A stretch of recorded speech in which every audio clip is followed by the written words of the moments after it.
For 2 years, he's had a starring role at the very centre of the Me Too movement. Now comes the first courtroom test of whether Harvey Weinstein is, in the words of a prosecutor, a rapist, not just a Hollywood titan.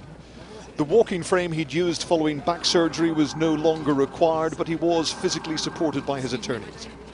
Harvey, how are you feeling this morning, Harvey? Better. You feeling better? Yeah. You feel like you have a fair trial, Harvey? Of course. Harvey, do you think you're going to get a fair trial today? Yeah. What makes you say that? Good lawyers. Their role is to destroy the credibility of his accusers, telling the court any relationship was transactional and consensual. Judge James Burke told the 7 men and 5 women on the jury that this case was not a referendum on the Me Too movement, on sexual harassment or on women's rights. It was about whether a crime has been committed and whether the facts of the case have been proven. But the prosecution say that Weinstein abused his role as a movie producer.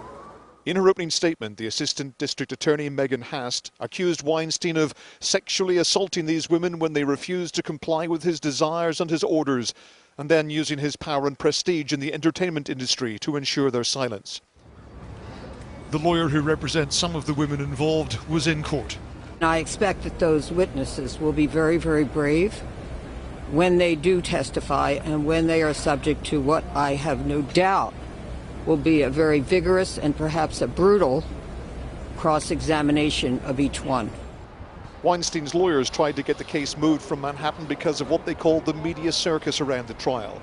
Adding to that, the Oscar-winning actor Cuba Gooding Jr., who was appearing in the same court building on charges of groping several women. He denies it. And just a few hundred yards away, a film crew are shooting a TV series. But nothing fictional will match the drama being played out in the Weinstein court case over the coming weeks. If Weinstein is acquitted, it'll be a blow to the dozens of women who've accused him of being a monster. But it won't end the story. He's facing another sexual assault trial in Los Angeles. Ian Woods, Sky News, New York.